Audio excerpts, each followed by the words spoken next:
When we looked at the crane population example in Excel, we found that regardless of the initial population, eventually the population value would stabilize to about 27 or 28 cranes, and that was with a birth rate of 0.43, a death rate of 0.25.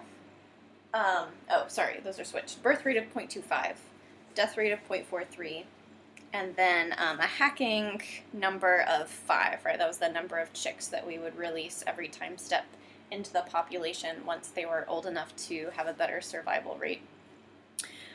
So let's see if we could have figured out that we had a fixed point of roughly 27 or 28 without doing the Excel computations. So going back to the original recurrence relation, so we said the population at time n would be the population from the previous time step plus new chicks born into the population without hacking, so this is, a number of new chicks based on the birth rate, minus the number of cranes that died because of this death rate here, and then plus the number hacked into the population. So we said that we can simplify this a little bit. So if we collect all of those x of n minus 1s, the coefficients are 1 plus 0.25 minus 0.43 all times x of n minus 1, and then plus that hacking number of 5 on the end. So let's see, 1.25 minus 0.43, that sounds like a 0.82 altogether. So x of n equals 0.82 times x of n minus 1 plus 5. So this is pretty much the simplest that we can get this recurrence relation. So if there is a fixed point for this recurrence relation, and hence for the crane population, it will satisfy the following property. So if you are at your fixed point, one time step later, you should still be at your fixed point, right? That's what it means for it to be a fixed value or an equilibrium. So in terms of the math, what that means is if we input a fixed value, a fixed point value here, we should also get out the same fixed point value. So we're going to use that to our benefit to figure out what the fixed point is algebraically. So I'm going to call my fixed point x bar. And I said that if I plug in x bar into my recurrence relation, then I should also get out x bar. So now we've got a really nice linear equation that we can solve really easily. And we're able to do that now because instead of this x being dependent on time step n and this one being dependent on time step n minus 1, because we're at a fixed value, those are going to be the same thing. So we can combine these two terms and solve for x bar. So subtracting this guy over, we get 0.18 x bar on the left. 5 is still hanging out on the right. Divide both sides by 5. We get x bar equals 5 over 0.18. And that turns out to be approximately, what do you think it is? Drum roll. 27.7 and some change, but that's what these wiggly signs are for. Okay, so that's not too surprising, right? Because we saw that in Excel that no matter what, we turned out to have about 27.7 cranes, which is, really more like 27 or 28. One thing to notice about this is that the fixed point calculation doesn't depend on the initial value, right? There's no x of 0 within this computation.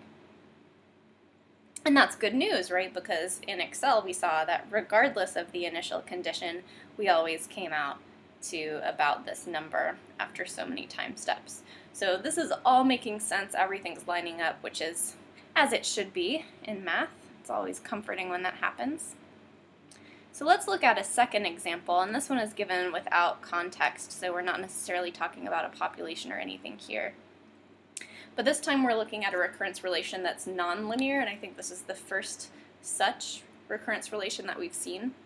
So previously, it's always been linear in terms of the x's, but this time we've got x of n minus 1, which is squared, right? So we're no longer dealing with something that's linear in nature.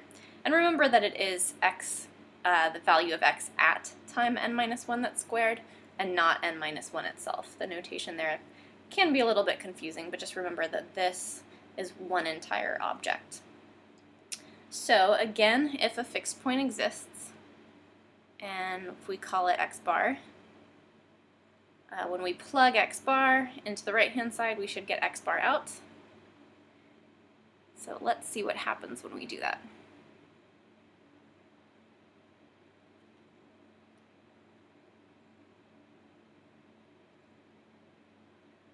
Alright, so now that everything is in terms of one variable, I can, let's see, maybe subtract this guy over, which will actually get rid of this one, and then I'll have 0 on the left.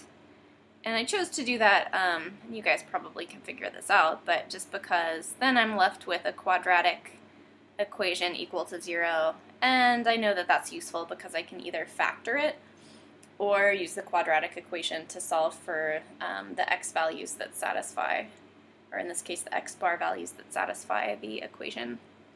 So I'm going to pull out 0.6 on the right hand side. So I'm left with x bar squared minus 9. Ooh, and that's nice because that is our classic difference of squares, which we know factors as x bar plus 3 times x bar minus 3.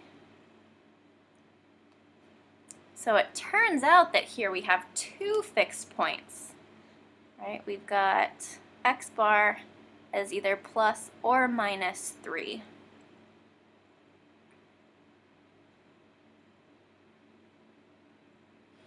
So that's interesting. So again, the contrast here is that in the linear case we had one fixed point. In the quadratic case we had two fixed points. There may be a connection, so that may not be coincidental. Think about it. I'll leave you in suspense, sort of. So once we have our fixed points, we're usually interested in their stability. And so basically the idea is if a fixed point is stable, then if you're nearby that fixed point, so for instance, in the crane population, we know the fixed point is 27.7. If we're anywhere around that and 27.7 is stable, then we will eventually get to 27.7. So basically the fixed point attracts values near it to itself. Whereas if it's unstable, then if we are ever so slightly away from the fixed point, we will continue to move away from the fixed point. So with an unstable equilibrium value, you only remain there if you are already exactly there. So you can think of it as stable fixed points attract values to them, and unstable ones repel values away from them. You can also think about it as, so usually the classic example, people talk about a mountain versus a valley. So let's say we've got, these two mountains, this valley. If you put a big, I don't know, let's say a car, and I'm not good at drawing cars, so it's going to be really silly looking. So if you put a car on the top of this mountain, let's say that it's ever so perfectly balanced, it doesn't really look like it here, but let's just say it is. Well, if you give it a little bit of a shove, it has a very likely potential, or yeah, a very high potential of leaving that point that it's balanced on, right? So this would be unstable. Whereas if we have the same car sitting in the valley and we give it a nice shove, it may move out of the valley a little, but it'll, based on gravity, come back down to the valley and settle there, no matter which way we shove it, right? So this guy might go up and then come back, go up a little and come back. So whereas the top of the mountain is unstable, the valley itself is stable. And that's probably the best drawing I've ever done. I should save that. Alright, so there are three ways that we're going to determine stability for fixed points, and maybe only two of them are applicable, we'll see. So one way that we could do it is graphically and or with Excel computations, which was kind of like we did in video 1.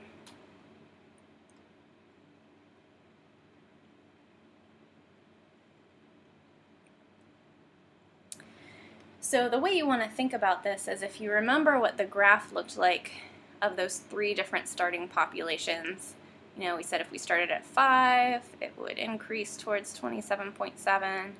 Start at 25, it increases towards 27.7.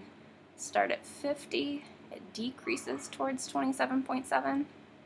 So what we're saying is if we are not exactly at 27.7, but a little bit far off of that, then we're still going to get to 27.7, right? So that indicates to us graphically that that is a stable fixed point because all of these values that are nearby are attracted to it. Similarly, if we look just at the computations, we saw that no matter where we started, we got to values around 27.7. So both of those, you know, really are telling you the same thing. It's that that fixed point was stable. Another way to look at stability is called the cobweb method, and this is also a graphical way of determining stability. And so the idea here is that you plot 2 functions on a graph. One function is always the graph y equals x. The second graph is y equals f of x,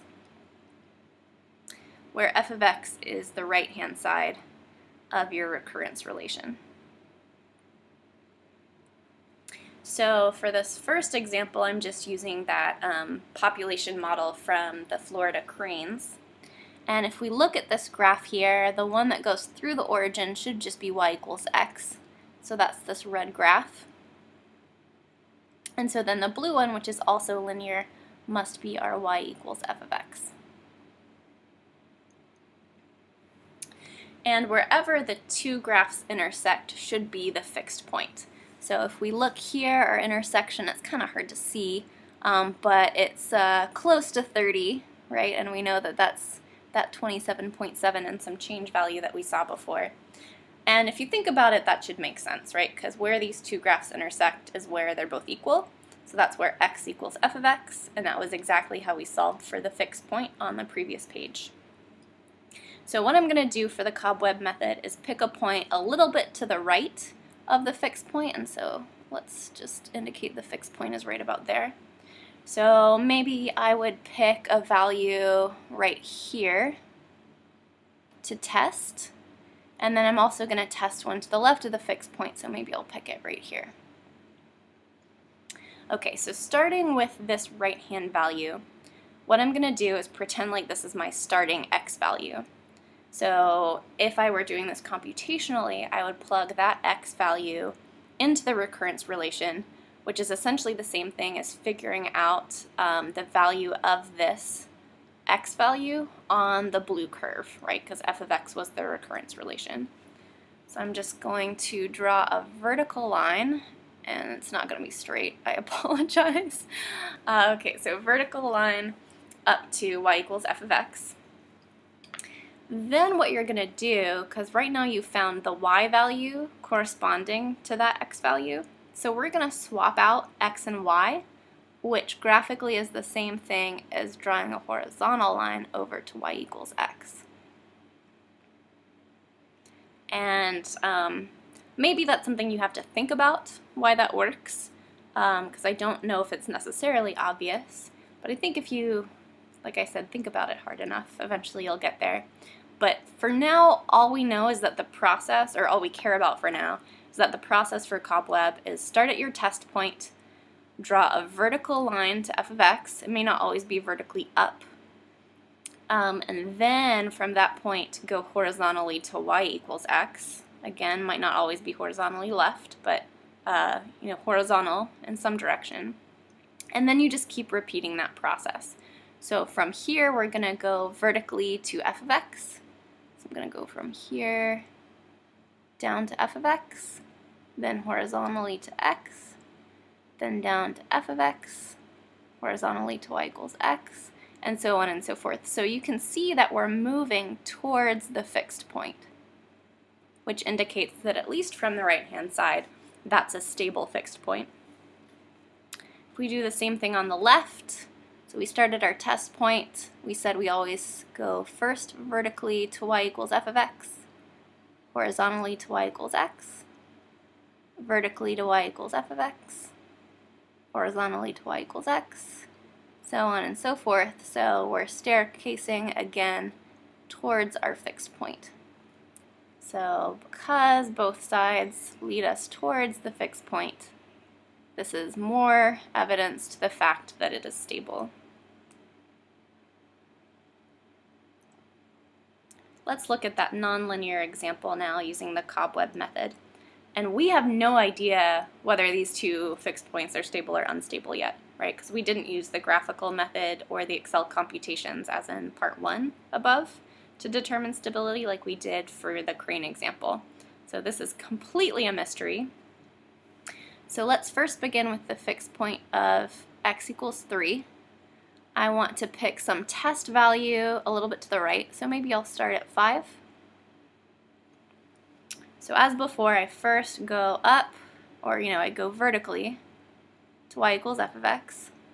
Ooh, and it's not even on the screen, but let's pretend like it kind of is, like right there. Then we're going to go horizontally to y equals x. If we continue to go vertically to y equals f of x, well, that parabola is way up here somewhere. And then eventually we'd go horizontally to y equals x, which is continuing over here.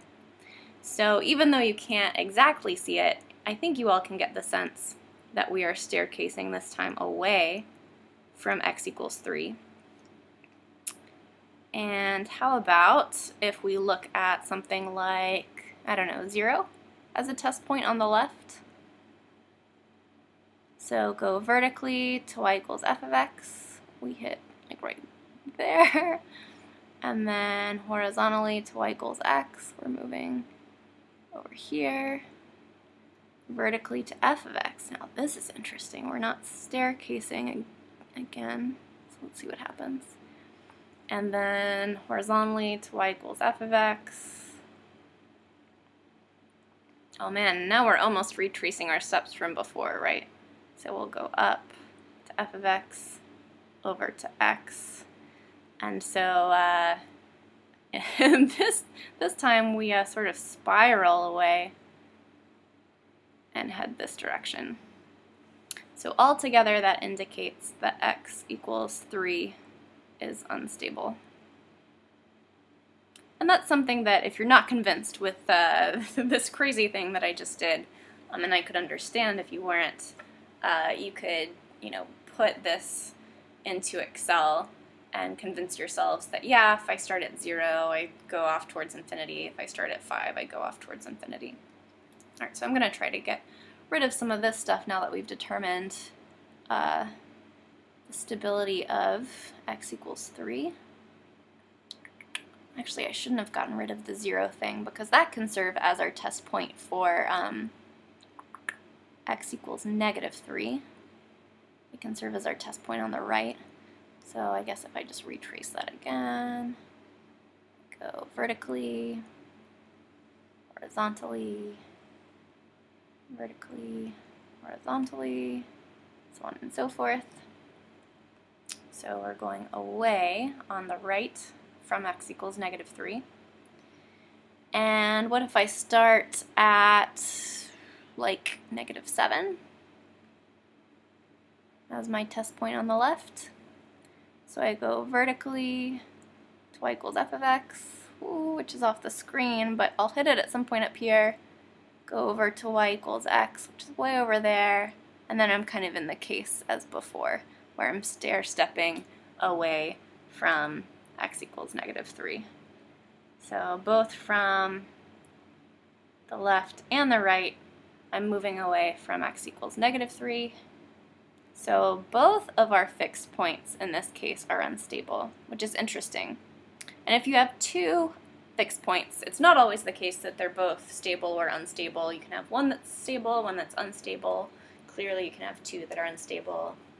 so on and so forth. So this is just sort of a coincidence that that happened. All right, so the last method for determining stability of fixed points uses derivatives, and so I couldn't recall how many of you had taken Calc 1. So if you haven't had Calculus 1, then you can just ignore at least the next few minutes of the video. There's going to be a little something at the tail end that I want you to catch. But right, so if this doesn't apply to you, then just kind of fast forward. All right, so there's this theorem that says, okay, so remember our recurrence relation looks like x of n equals f of x of n minus 1, x of n minus 2, so on and so forth. So basically this is just a different way of indicating that we can write our recurrence relation as x equals some f of x, like we did for the cobweb method to get the curve that wasn't y equals x. So this theorem says that if the derivative of f evaluated at your fixed point in absolute value is less than 1, then that means that x bar is stable.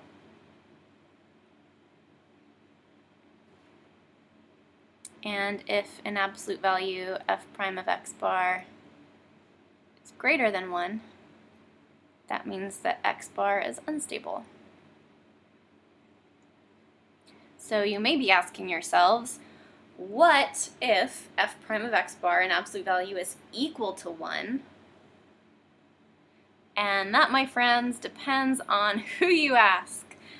So usually if f prime of x bar is equal to 1, what will happen is, you know, you've got this fixed point here, and you just end up sort of cycling around it in the same pattern over and over again. And it may not be a square cycle, but you know, it's some sort of cycle that just repeats over and over. So again, depending on who you ask, I mean, some people say, okay, well, it's staying near the fixed point, so that means it's stable.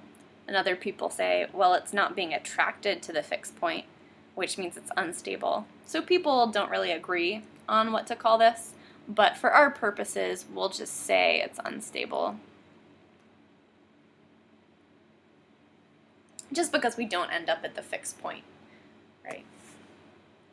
Okay, so let's see. In this case, for the crane example, our f of x is 0.82, 0.82x plus 5. If we take the derivative, that gives us just the constant 0.82. And we know that our x bar value was, what, 27.7-ish? Okay, well, it turns out that f prime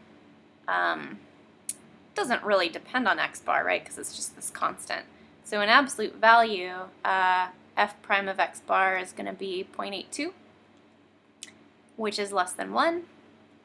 So that tells us that x bar is stable, which is good news because we saw through two other methods that it should be stable. Now looking at the next one, our f of x is 0.6x squared plus x minus 5.4. So that means f prime of x is going to be 1.2x plus 1. Alright, so let's look at, we had what, x bar is both plus and minus 3. So let's first evaluate f prime at positive 3, and then take the absolute value. So that'll be absolute value of 1.2 times 3 plus 1, which is going to be 3.6 plus 1 is 4.6, which is greater than 1, which tells us that x bar equals 3 is unstable, just like we saw with the cobweb.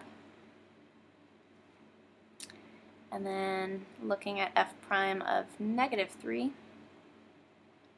that's going to be absolute value of 1.2 times negative 3 plus 1. So So that's negative 3.6 plus 1 is absolute value of negative 2.6, which is 2.6, still greater than 1, which tells us that x bar equals negative 3 is also unstable, like we saw. Math is cool because there are many different ways to get to the same result. Alright, so like I said, there's a tail end of this that I wanted to tell you about. And what was it? Oh yeah. So with this crane recurrence relation, we looked at it in Excel, we looked at it algebraically, so on and so forth. Yesterday you guys found out how to find the closed form of a recurrence relation that looks like this. So remember, this is our, I didn't call it this yesterday, but technically this is called an affine recurrence relation because it's linear, but it doesn't go through the origin because of this plus 5. So remember, this is like our x of n equals r times x of n minus 1 plus k. And we have a closed form solution for that, right? So we said, let's see, when r is not equal to 1, which is the case here, and let's just go ahead and write down k equals 5, and then we'll pick one of our initial values from before. I think we'll go with 50. Why not? So we said that the closed form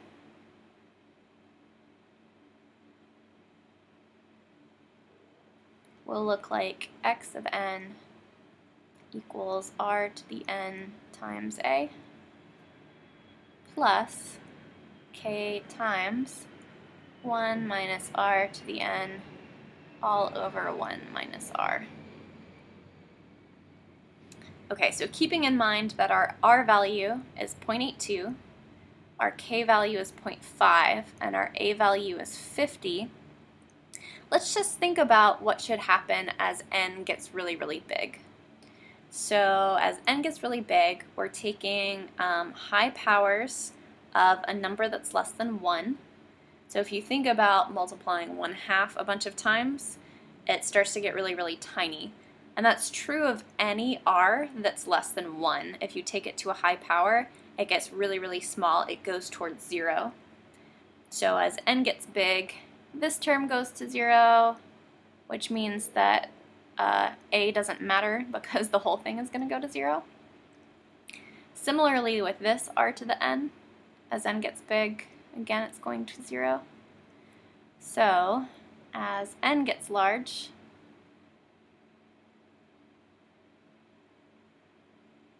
then what really happens is that x of n becomes approximately k times 1 over 1 minus r, which for us is 5 times 1 over, let's see, 1 minus 0.82 was 0.18.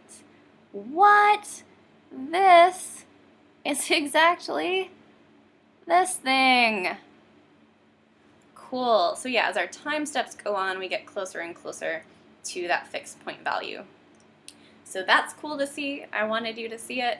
The other thing I want to see is that we can compare this closed form solution to the recurrence relation in Excel, and I just want to show you that because I'll probably ask you to do it in the exercises. So let's see, I'm gonna go to the Excel page really quick.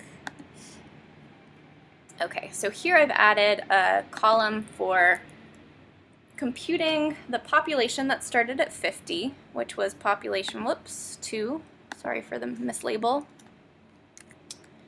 And right, so I'm just going to compute those population values based on that closed form solution. So the way I'm going to do it is a little quick, just because I don't want to take too much longer on this video. But I know my closed form was going to be r, which for us, I'll just go ahead and type in as 0.82. We could compute r using this 1 plus $F $3 minus $G $3 business, but we know it turns out to be 0.82. So I'm going to do 0.82 raised to the n, which in this case is time. So the current time for row 5 is 1, so I'm just going to click on that guy. Times our initial value. And remember that initial value in the closed form solution doesn't change, so I want to fix that at $E $4. And then I'm just going to make sure that that's not included in the exponent. So I'm going to close off the r to the n, like I said, so that this a value, the initial value, doesn't mess with it. Then I add to that k, which in this case is that hacking number, so $H $3 times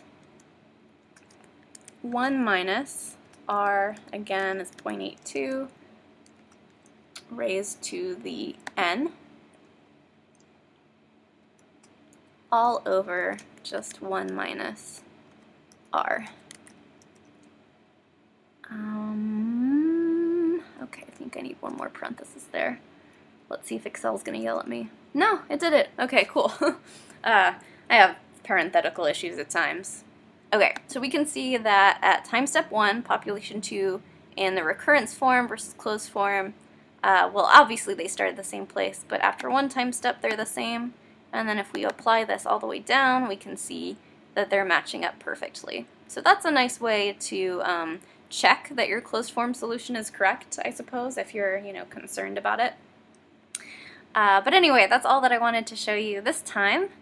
So, yeah, I guess that's it for today. Good luck on the exercises, and I'll talk to you soon.